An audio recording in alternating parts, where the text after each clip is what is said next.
Sebelum rekan kultivator mendengarkan kisah perjalanan si abang ganteng Wang Lin, pastikan tekan tombol like terlebih dahulu. Oke, tanpa berlama-lama, mari kita simak bersama alur ceritanya.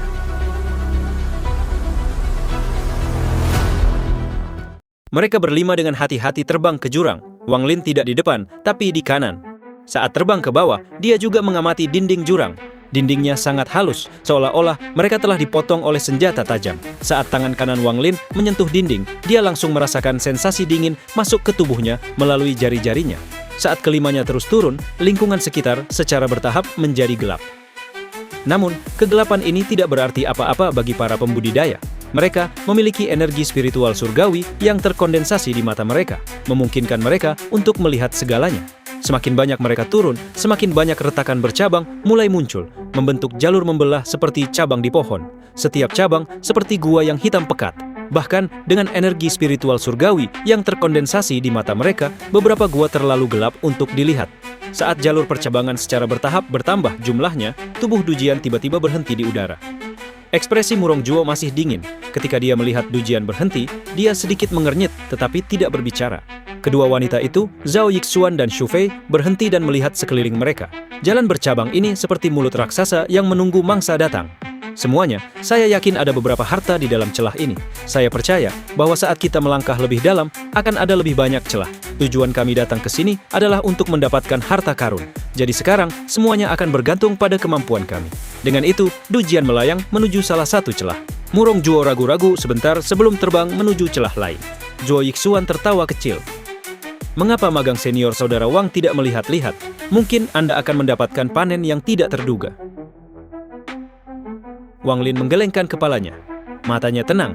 Dia tidak mencari sekelilingnya, tetapi terus terbang ke bawah. Melihat punggung Wang Lin, mata Zhao Yixuan berbinar, dan dia berbalik untuk menjelajahi celah di samping. Adapun wanita yang tampak lemah, dia mengikuti Zhao Yixuan dari dekat. Saat Wang Lin terbang, dia berbalik untuk melihat kemana kedua wanita itu pergi dan mulai merenungkan. Kenapa aku merasakan sesuatu yang aneh tentang keduanya? Sambil merenung, Wang Lin menarik pandangannya dan melihat ke bawah. Jurang itu tampaknya tidak berdasar, dan Wang Lin tidak tahu seberapa dalam jurang itu. Mereka sudah terbang lama sebelum berhenti barusan, tapi mereka masih belum mencapai dasar. Bahkan Crystal Bailu tidak bisa melihat dasar Tight Abyss ini. Satu-satunya hal yang saya tahu adalah bahwa di sini ada koridor besar dan berliku yang menghubungkan 5 pintu masuk bersama.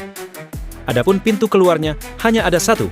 Mata Wang Lin berbinar dan dia tidak lagi turun, tetapi malah terbang kembali. Saat ini, dia segera mendeteksi tekanan berat dari atas. Jadi memang seperti ini. Ini hanya pintu masuk dan bukan jalan keluar. Jika saya mencoba untuk pergi secara paksa melalui pintu masuk, perlawanan akan menjadi lebih kuat. Jawab Setsi. Setelah memverifikasi pikiran di dalam hatinya, Wang Lin berhenti di udara dan dengan hati-hati melihat sekeliling. Ada banyak retakan di sepanjang dinding. Dia hanya dengan cepat memindai mereka sebelum dia menarik pandangannya.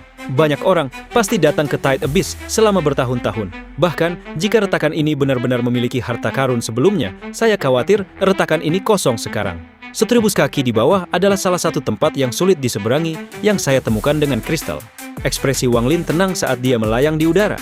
Tidak lama kemudian, Murong Juo turun dari atas. Dia mengangguk pada Wang Lin dan berdiri di sampingnya. Setelah hening beberapa saat, dia tiba-tiba bertanya, "Rekan kultivator Wang, apakah kamu mengenal tempat ini?" Wang Lin memandang Murong Juo dan berkata, "Ada pohon kuno yang tumbuh di tebing setinggi 1000 kaki. Pohon ini sangat aneh, jadi fellow cultivator Murong harus berhati-hati." Murong Juo terkejut, dia mengangguk dan tidak lagi berbicara. Setelah beberapa waktu berlalu, Zhao Yixuan dan Xu Fei terbang dengan Dujian di belakang mereka. Ketika kelimanya bersatu kembali, terlihat jelas bahwa tidak ada satupun dari mereka yang mendapatkan panenan, dan mereka terus turun. Kecepatan Wang Lin sedikit melambat, membuatnya tertinggal di belakang kerumunan. Setelah merenung sebentar, Murong Juo ragu-ragu dan melakukan hal yang sama. Sekarang Dujian yang ada di depan. Hanya butuh sekejap bagi mereka berlima untuk menempuh jarak 1000 kaki. Mata Wang Lin bersinar saat dia melihat ke kanan. Melalui kristal, dia menemukan ada pohon kuno yang tumbuh di sana. Pohon itu terlihat sangat normal dan sama sekali tidak besar. Namun, ketika Wang Lin pertama kali melihatnya melalui kristal, dia tiba-tiba merasakan krisis. Sekarang setelah dia mendekat, matanya tiba-tiba menyipit dan dia melihat sebatang pohon layu seukuran manusia tumbuh dari tebing di kanan bawah. Akar rimbun pohon ini tersebar ke segala arah. Separuh dari akarnya tergantung di udara dan sisanya dibor jauh ke dalam tebing. Posisi pohon ini agak cerdik, itu tepat di atas celah. Akarnya menjuntai ke bawah, membentuk tirai yang menutupi celah. Ini bukan satu-satunya pohon kuno di tempat ini. Dalam perjalanan turun, Wang Lin telah melihat 7 atau 8 yang lainnya, tetapi hanya yang ini yang memberinya rasa krisis. Ada sedikit kristal ungu bersinar di celah, seolah-olah ada harta karun di sana. Cahaya ini terlihat sangat sederhana, namun memancarkan aura yang tajam. Dari sekilas, terlihat jelas bahwa itu bukanlah benda biasa. Tidak perlu menggunakan akal ilahi. Seseorang hanya perlu menggunakan mata mereka untuk melihat bahwa cahaya ungu adalah pedang terbang yang ditusuk ke tebing. Begitu Du Jian melihat cahaya ungu, matanya menyala dan dia langsung berhenti di udara. Dia hati-hati melihat pedang terbang dan berseru, "Pedang takdir surgawi." Setelah dia mengatakan itu, bahkan kedua wanita itu, Zhao Yixuan dan Xu Fei, terkejut dan melihat ke arah celah. Wang Lin dengan dingin memperhatikan semua ini dan segera menyadari bahwa wanita yang tampak lemah bernama Xu Fei tidak melihat ke celah, tetapi pada pohon kuno yang tidak mencolok. Sedikit rasa dingin yang nyaris tak terlihat melintas di matanya. Du Jian menarik napas dalam saat dia melihat pedang terbang di celah dan berkata dengan nada serius, "Aku tahu pedang ini. Itu adalah pedang milik tuanku yang maha melihat." Guru memberikan total 7 pedang, 1 untuk masing-masing dari 7 murid sejati, sebagai harta magis. Namun, selama bertahun-tahun yang tak terhitung jumlahnya, 3 pedang menghilang bersama pemiliknya. Ketika dia sampai di sini, dia menatap Wang Lin. Wajahnya menunjukkan ekspresi ragu-ragu dan dia berkata, "Junior magang saudara Wang, kamu seharusnya sudah mendengar tentang Sun Yun, kan?" Ekspresi Wang Lin netral saat dia mengangguk. Du Jian menghela nafas dan berkata, "Ketika Sun Yun berada di puncak kejayaannya, saya masih seorang murid biasa dan guru belum menerima saya ke divisi merah. Namun, saya mengingat pedang ini dengan baik. Ini pasti pedang divisi ungu yang diberikan guru kepada Sun Yun saat dia menjadi murid sebenarnya dari divisi ungu." Tatapan Wang Lin beralih ke pedang terbang di celah. Dia tidak berbicara. Ada kilatan kedinginan di mata Du Jian saat dia menggenggam tangannya pada Murong Zhuo dan kedua wanita itu. "Saudaraku Murong, suster murid muda Zhao, murid muda saudari Shu, pedang ini milik sekte nasib surgawi dan bahkan pedang divisi ungu. Bisakah kalian semua memberiku wajah dan memberikan pedang ini kepada junior apprentice brother Wang? Dia adalah murid dari divisi ungu sekte takdir surgawi saya, jadi memberikan kepadanya seperti mengembalikannya kepada pemilik aslinya. Juga, setelah dia mendapatkan pedang, posisinya di divisi ungu akan sangat berbeda dari sekarang." Suara Du Jian dipenuhi dengan ketulusan. Meskipun mata Murong Zhuo dingin, ada sedikit cahaya aneh yang berkedip-kedip di matanya. Kata-katanya pendek. Tidak masalah. Kedua wanita itu secara alami juga tidak keberatan. Du Jian memandang Wang Lin. Matanya dipenuhi dengan kebaikan saat dia berkata, "Magang junior saudara Wang, meskipun tingkat kultivasi saya lebih rendah dari Anda, saya bergabung dengan sekte sebelum Anda. Saya harap Anda tidak keberatan saya memanggil Anda junior apprentice brother. Pedang ini milik divisi ungumu, jadi kakak magang senior tidak akan mencurinya darimu dan tidak akan membiarkan orang lain mencurinya. Saya hanya berharap pedang ini akan bersinar secemerlang saat Sun Yun memilikinya." Wang Lin dengan tenang menatap Du Jian. Ekspresi Du Jian tidak ada yang abnormal tentang itu. Dia memiliki senyum lembut di wajahnya. "Kalau begitu, terima kasih." Wang Lin tiba-tiba tersenyum. Dia memandang Du Jian seolah-olah dia sedang memperhatikan seorang anak yang mencoba memainkan beberapa trik. Orang ini benar-benar mengira bahwa dia adalah balita berusia 3 tahun. Ketika Du Jian melihat senyum Wang Lin, dia tiba-tiba merasa sesuatu yang buruk akan terjadi. Dia memang meremehkan Wang Lin. Dalam benaknya, kecuali anak udik dari planet budidaya yang setengah terbuang ini memiliki keberuntungan yang luar biasa. Bagaimana dia bisa diterima oleh Al-Shir sebagai murid? Dia pernah datang ke tempat ini sendirian sekali sebelumnya, tapi dia tidak datang ke sini secara pribadi. Sebagai gantinya, dia mengendalikan boneka dengan sedikit akal ilahi di dalamnya. Boneka itu diserang oleh pohon purba ini. Adegan ini membuatnya takut, sehingga dia tidak berani datang ke Cloud Sea untuk waktu yang lama. Hanya setelah dia menemukan Murong dan yang lainnya, dia akhirnya membuat rencana untuk memasuki tempat ini hari ini. Dia yakin Wang Lin tidak akan bisa melihat rencananya. Lagi pula, pohon kuno itu terlalu biasa, dan di sepanjang jalan ada banyak pohon kuno serupa yang tidak memiliki kemampuan menyerang sama sekali. Wang Lin menampar tas pegangannya dan bila setengah bulan muncul. Dia melempar pedang itu, dan dalam sekejap pedang setengah bulan itu terbang ke celah. Pedang setengah bulan terlalu cepat, itu segera mengambil pedang terbang dan terbang kembali ke Wang Lin. Semua ini terjadi sangat cepat, begitu cepat sehingga pohon tua yang layu itu bahkan tidak menyadari apa yang telah terjadi. Pedang setengah bulan terbang kembali ke Wang Lin, dan pedang terbang ungu mendarat di tangan Wang Lin. Dengan pedang terbang di tangan, mata Wang Lin menjadi dingin. Dengan remasan, pedang itu hancur berkeping-keping. Bahkan cahaya ungu menghilang sama sekali. Bagaimana ini pedang takdir surgawi? Itu jelas pedang yang terbuat dari besi yang dibuat oleh seseorang agar terlihat seperti harta magis untuk digunakan sebagai umpan untuk jebakan. Wang Lin memandang Du Jian. Tatapannya masih tenang. Ekspresi Du Jian jelek saat dia mundur beberapa langkah dan meminta maaf. Kakak Wang Magang Junior, aku salah menilai pedang. Sedikit rasa dingin melintas di mata Wang Lin. Dia jarang memprovokasi orang lain, tetapi jika seseorang memprovokasi dia akan menjadi kejam. Ini adalah dunia kultivasi yang kejam. Jika seseorang terlalu lemah, mereka akan mati. Setelah mengambil langkah ke depan, tangan kanan Wang Lin mengulurkan tangan dan hembusan angin melesat lurus ke arah Du Jian.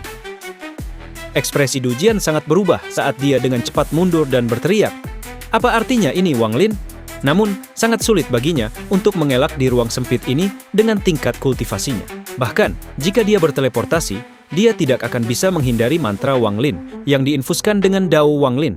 Meskipun itu tidak cukup untuk membunuh Du Jian, yang memiliki harta karun penyelamat hidup Al-Sir, itu mengirim Du Jian tepat di sebelah pohon kuno.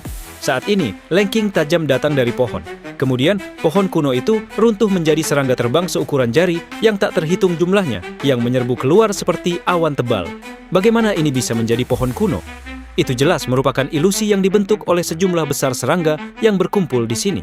Serangga seukuran jari ini dapat mengubah warna mereka dan sangat tidak terduga ketika mereka menyebar ke awan. Orang sering tidak bisa membedakan antara awan dan tebing dengan matanya sendiri. Sebagian besar waktu, hanya dengan kabur, awan serangga pasti sudah menerkam Anda. Setelah serangga ini muncul, mereka dibagi menjadi 5 kelompok dan menyerang semua orang. Ekspresi Du Jian sangat berubah dan wajahnya menjadi sangat pucat. Dia secara pribadi telah menyaksikan betapa kuatnya serangga ini. Seluruh daging dan jiwanya boneka itu dimakan beberapa detik setelah serangga mengebor ke dalam tubuhnya. Pada saat ini, dia menampar tas pegangannya tanpa ragu-ragu dan mengeluarkan giok penyelamat yang diberikan Al-Sir padanya. Giok ini hanya memiliki 3 kegunaan. Dia telah menggunakannya sejak lama, dan sekarang adalah yang kedua kalinya. Batu giok itu mengeluarkan cahaya berwarna pelangi dan segera menyelimuti seluruh tubuh Du Jian. Pada saat cahaya berwarna pelangi muncul, semua serangga berkumpul bersama, bukannya menyebar. Mereka semua mengelilingi cahaya berwarna pelangi di sekitar Du Jian, dan kemudian suara berderak datang dari cahaya berwarna pelangi. Suara ini menyebabkan kulit kepala Du Jian mati rasa. Dia segera berteriak, "Selamatkan saya, Saudara Murong, selamatkan aku." Murong Juo ragu-ragu sebentar sebelum tangan kanannya membentuk segel dan menekannya ke depan. Energi spiritual surgawi di tubuhnya berputar dan kemudian cetakan tangan yang terbuat dari gas hitam muncul. Saat tangannya menekan ke depan, sidik jari hitam melesat ke arah Du Jian yang dikelilingi oleh serangga. Ada ledakan keras saat cetakan tangan hitam benar-benar menembus serangga dan bahkan melewati Du Jian seolah-olah semuanya transparan. Cetakan tangan hitam menembus semuanya dan mendarat di celah di dinding di belakang Du Jian. Adegan aneh ini menyebabkan ekspresi Murong Juo tiba-tiba menjadi gelap. Dia menatap serangga itu dengan ekspresi yang sangat jelek. Adapun Zhao Yixuan, dia melihat serangga dengan tatapan yang dalam. Adapun Xu Fei, ada sedikit perhitungan di matanya, tetapi itu segera menghilang karena tatapan Wang Lin tampak melewatinya pada saat yang tepat. Semua ini terjadi dalam waktu yang sangat singkat. Ketika Wang Lin melihat serangga sepenuhnya mengabaikan mantra Murong Juo, matanya langsung bersinar. Murong Juo maju selangkah dan kemudian tangannya membentuk banyak segel. Dia menggunakan mantra demi mantra, mengirimkan berbagai serangan ke serangga. Namun, tanpa kecuali, semuanya terbang menembus serangga. Suara berderak berlanjut dan cahaya berwarna pelangi di sekitar Du Jian dengan cepat meredup. Du Jian mengungkapkan secercah keputusasaan, tetapi pada saat ini, pikirannya tiba-tiba menjadi jernih. Dia berbalik ke arah Wang Lin dan dengan cemas berteriak, "Wang Lin, saya tahu beberapa rahasia guru. Jika Anda menyelamatkan saya akan memberitahu Anda semuanya." Wang Lin sama sekali mengabaikan Du Jian dan melihat serangga sebagai gantinya. Serangga ini sangat aneh. Awalnya mereka bubar untuk menyerang semua orang, tapi saat mereka melihat cahaya berwarna pelangi dari Du Jian, mereka semua langsung berkumpul.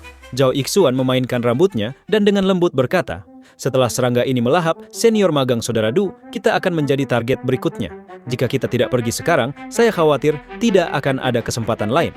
Alubou, tepat pada saat ini, cahaya berwarna pelangi di sekitar Du Jian tiba-tiba runtuh.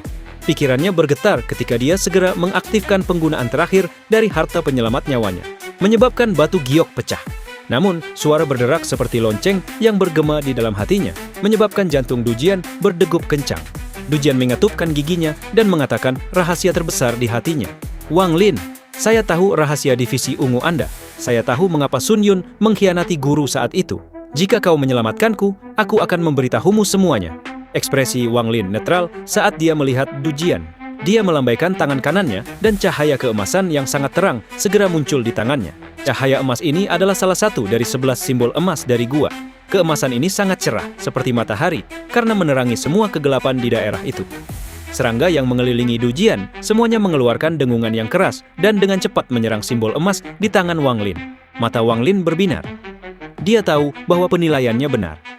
Serangga ini sangat peka terhadap cahaya, atau lebih tepatnya, mereka memakan cahaya. Wang Lin mundur beberapa langkah saat dia menampar tas pegangannya dan sikat kristal muncul di tangannya. Dengan lambaian tangannya, beberapa simbol emas muncul. Serangga terbagi menjadi beberapa kelompok saat mereka mengelilingi setiap simbol dan mulai melahapnya. Tangan kanan Wang Lin terus bergerak dan simbol dibentuk satu persatu. Sebenarnya tidak banyak serangga sama sekali, hanya beberapa ratus. Namun, karena mereka masing-masing seukuran kuku dan memiliki penampilan ilusi, sepertinya jumlahnya ribuan. Semua serangga mengerumuni lebih dari 10 simbol dan mulai melahapnya. Adegan ini mengejutkan semua orang, terutama kedua wanita itu. Untuk pertama kalinya, kedua wanita tersebut mengungkapkan ekspresi yang sama. Syok. Ekspresi identik ini mendarat di mata Wang Lin dan itu mengejutkannya. Dia akhirnya mengerti mengapa dia selalu mendapat perasaan aneh dari keduanya. Namun, dia tidak punya waktu untuk menangani masalah ini. Dia segera bergerak maju, tiba di sebelah Dujian, dan tangannya mengulurkan tangan. Dujian, bagaimanapun juga, adalah murid dari All-Seer. Dia adalah murid ketujuh dari Divisi Merah. Meskipun dia belum mencapai tahap Ascendan, mantranya masih luar biasa. Pada saat krisis ini, dia menggigit ujung lidahnya dan meludahkan beberapa esensi darah jiwa asal. Darah ini melayang di udara dan berperilaku seperti mendidih dan mengambil bentuk bola kecil. Bahkan dengan kultivasi Wang Lin, jika dia menyentuhnya, akan ada lubang di tubuhnya. Mata Wang Lin menjadi dingin. Darah yang dimuntahkan Du Jian segera meledak ke samping dengan gelombang lengan bajunya. Mantra yang menggunakan esensi darah jiwa asal ini tidak terlalu rumit. Hampir setiap kultivator mengenal mereka. Namun, ini adalah mantra yang paling melukai penggunanya untuk membunuh musuh. Dujian mengambil kesempatan ini untuk segera mundur. Dia menampar tas pegangannya dan potongan sarkoma hitam muncul di tangannya. Ada keengganan untuk berpisah dengan itu di matanya. Meskipun sarkoma hitam ini jelek, itu adalah daging kotor yang telah dia perbaiki selama beberapa dekade. Jika hanya sedikit dari itu yang menodai seorang pembudidaya, mereka akan segera ditutupi dan diserang oleh kotoran. Itu adalah harta magis yang sangat ganas. Pada saat ini, dia mengatupkan giginya dan melemparkan semuanya ke udara. Semua sarkoma meledak di udara, dan awan kotoran segera menyerbu ke arah Wang Lin. Mata Wang Lin menjadi dingin. Saat dia melangkah maju, dia menunjuk ke kotoran dengan tangannya dan Sungai Dunia bawah muncul. Sungai Dunia bawah dengan cepat menyapu semua daging kotor pergi. Sungai Dunia bawah sudah menjadi sungai paling kotor di dunia. Ketika sarkoma memasuki Sungai Dunia bawah, tidak hanya tidak melemahkan sungai, tetapi juga membuatnya lebih kuat.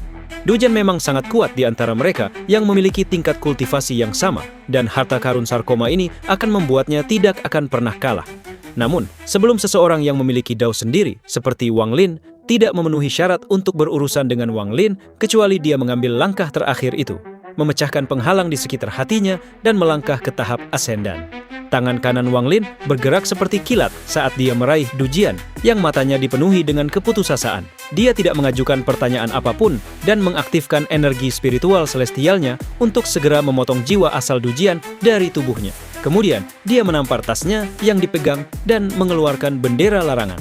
Dengan gelombang, batasan yang tak terhitung jumlahnya terbang, membentuk lingkaran batasan seperti yang menjebak Yao Shixue. Kemudian Wang Lin melemparkannya ke dalam tas pegangannya. Wang Lin melakukan semua ini dengan sangat cepat dan rapi. Meskipun Murong Zhuo ingin mengatakan sesuatu, itu sudah terlambat. Wang Lin berbalik dan melambaikan kuas di tangannya, menyebabkan simbol terbang kembali padanya. Serangga benar-benar mengabaikan semua yang sedang terjadi dan dengan pikiran sederhana melahap cahaya keemasan. Namun, cahaya emas ini tampaknya tidak terbatas. Tidak peduli seberapa banyak mereka melahapnya, itu tidak berkurang sama sekali. Mata Wang Lin berbinar dan dia mengulurkan jari telunjuk kirinya. Jari kematian ditembakkan dan langsung menembus simbol emas seolah-olah tidak ada di sana. Adegan mantra ini jelas melewati simbol dan semua kegagalan dari mantra Murong Zhuo segera menarik perhatian kedua wanita itu. Ada sedikit keterkejutan di mata Murong Zhuo saat dia berkata dengan nada serius, "Kekebalan mantra." Setelah dia mengatakan itu, ada sedikit keserakahan di mata Zhao Yixuan. Adapun Xu Fei, ekspresinya netral, tetapi pupil matanya menyusut. Hanya Murong Zhuo yang tidak memiliki keserakahan di matanya, hanya shock. Rekan kultivator, mari kita lanjutkan. Ekspresi Wang Lin normal. Lebih dari 10 simbol emas yang dikelilingi serangga berputar-putar di sekitar Wang Lin. Ini memberi Wang Lin kehadiran yang sangat mengejutkan. Tubuh Wang Lin mulai turun. Murong Zhuo tidak mengatakan apapun dan melakukan hal yang sama. Adapun para wanita, Zhao Yixuan dan Xu Fei, mereka ragu-ragu tetapi mengikuti. Namun, mereka menjaga jarak dari Wang Lin. Mereka jelas takut padanya. Kekebalan mantra. Saat Wang Lin terbang, dia diam-diam menggelengkan kepalanya. Dia tidak percaya bahwa ada binatang yang memiliki kekebalan mantra, apalagi serangga ini. Jika mantranya tidak berpengaruh, maka satu-satunya kebenaran adalah mantranya tidak cukup kuat. Wang Lin mengumpulkan energi pedang Ling Tianhou ke jari-jarinya dan menyentuh salah satu serangga. Serangga itu segera gemetar, tetapi tidak mati.